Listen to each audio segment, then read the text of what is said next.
Hai Sobat Ujung Malam, kembali lagi bersama aku Hiromi yang akan berbagi informasi seputar misteri yang ada di dunia ini. Guys, tentu yang namanya anak bandel seringkali bikin kita makin pusing nih.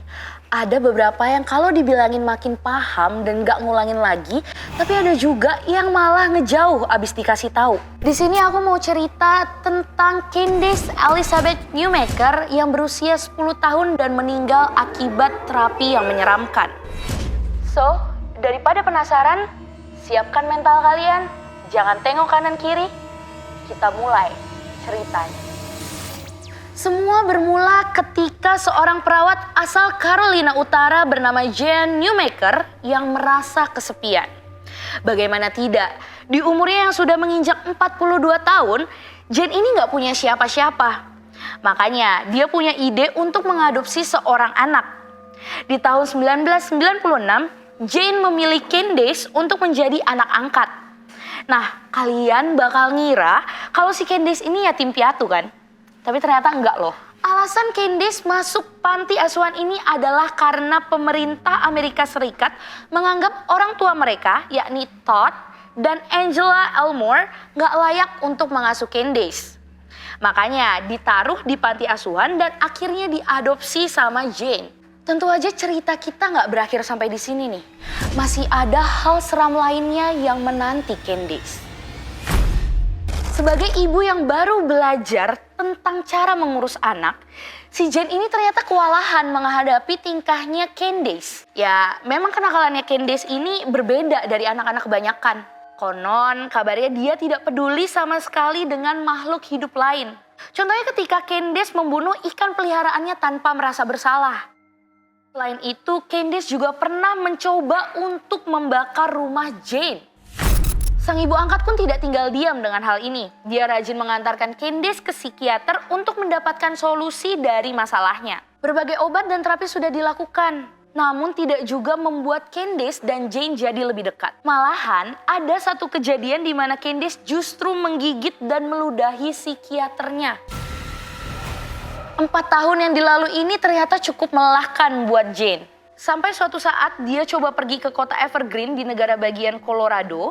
Kota ini dulu memang terkenal sebagai pusatnya orang-orang dengan penyakit attachment disorder. Karena Jane merasa anaknya punya penyakit itu, makanya dia dan Candace pergi ke sana untuk konsultasi bersama seorang psikiater yang bernama Connell Watkins. Selama 2 minggu, Candace berada dalam pengawasan intensif Connell yang saat itu tidak punya izin praktik. Meski nggak punya izin, ternyata Jane tuh tetap mempercayakan Connell, bahkan sampai rela membayar $7.000 Amerika Serikat atau sekitar 90 juta rupiah. Wah, ini gede banget gak sih? Terapi selama 2 minggu itu pun berujung dengan meninggalnya Candace. Penasaran kan bagaimana terapi ini bisa membunuh seorang anak berusia 10 tahun? Oke, mending kita langsung bahas aja. Setelah terapi berjalan 1,5 minggu, Connell Watkins mengundang Jane dan anak angkatnya ke rumah.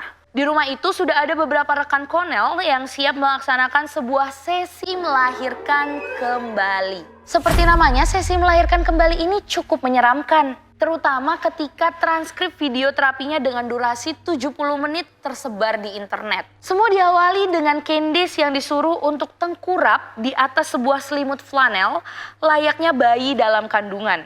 Lalu Connell dan ketiga rekannya yakni Julie Ponder, Britta St. Clair, dan Jack McDaniel menyatukan tiap ujung selimut untuk membungkus Candace. Connell kemudian menyuruh Candace membayangkan kalau dia berada di dalam rahim Jane.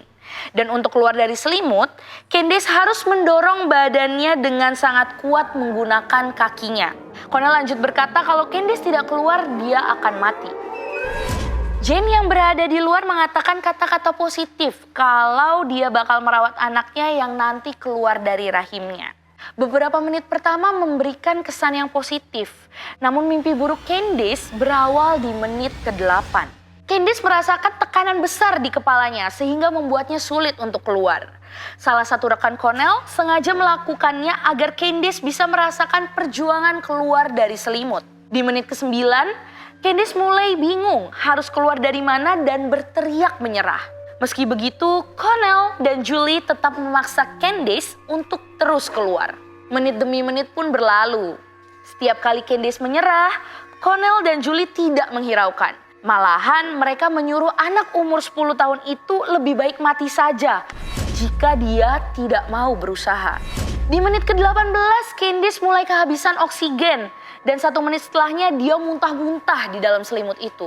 Namun tetap saja Connell dan rekan-rekannya tidak membiarkannya keluar bahkan ketika Candace bilang kalau dia juga sudah buang air besar saking paniknya. Sang ibu angkat yang seharusnya sadar kalau aksi ini tuh udah kelewatan justru gak melakukan apa-apa untuk mencegah aksi biadab ini. Pada menit ke-23, Candace mengeluh tidak bernafas. Namun Julie justru memaksanya untuk berteriak. Nah, Candace yang udah kehabisan tenaga ini cuma teriak, tidak.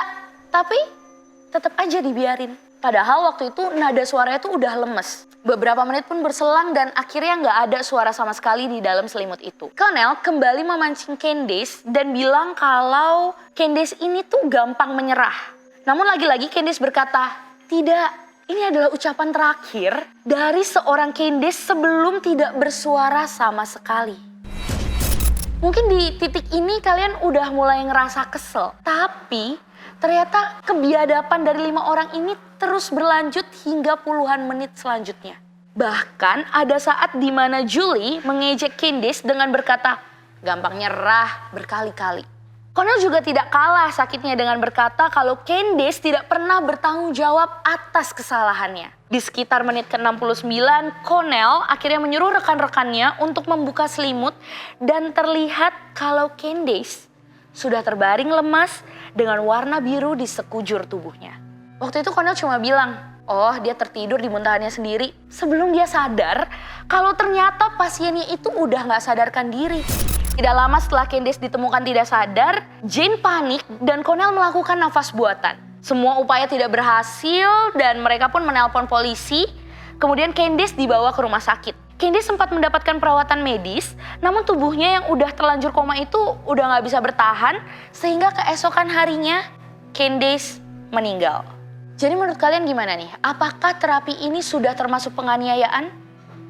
Aku rasa sih orang waras pasti menilai kalau terapi ini udah merupakan penganiayaan ya. Karena emang kejam banget. Tapi Connell selaku pencipta sesi melahirkan kembali ini nampaknya tidak merasa bersalah. Dia masih menganggap kalau terapi dia yang satu ini menyelamatkan banyak orang. Kata Connell, teriakan minta tolong yang Candace lakukan itu wajar dalam terapinya. Atas kejadian ini, pemerintah pun tidak tinggal diam dan membawa kelima pelaku penganiayaan ke pengadilan. Connell dan Julie pun divonis 16 tahun penjara, sedangkan Jack dan Britta hanya dihukum wajib lapor. Jane, sang ibu angkat aslinya, juga divonis 16 tahun penjara. Cuma karena dia mengaku bersalah, hakim pun meringankan hukumannya sebanyak 4 tahun. Hukuman dia juga semakin berkurang saat di dalam penjara. Sehingga pada Juni 2008, Jane cuma perlu wajib lapor. Selain itu, terapi aneh ini pun juga dilarang di seluruh Amerika Serikat dengan hukum yang bernama hukum Candace. Nah, kisah yang satu ini memang menimbulkan banyak pertanyaan nih guys. Pasalnya, meski memang terapi Connell ini salah, tapi kita tidak pernah benar-benar tahu apakah Candace sebenarnya bermasalah atau tidak. Pasalnya, orang-orang yang dekat dengan Candace selalu menganggap dia sebagai anak yang baik. Ada yang berasumsi kalau dia hanya berlaku buruk ketika bersama ibu angkatnya. Apapun yang terjadi di masa lalu, semoga jiwa Candace bisa tenang dan kejadian ini bisa jadi pelajaran bagi orang-orang yang tengah merawat anaknya, terlepas dari itu darah dagingnya sendiri atau bukan. Nah, itu tadi kisah tragis dari terapi Candace Newmaker yang berujung bikin pilu. Menurut kalian gimana nih tentang cerita menyedihkan satu ini? Komen di bawah ya, aku penasaran tentang pendapat kalian.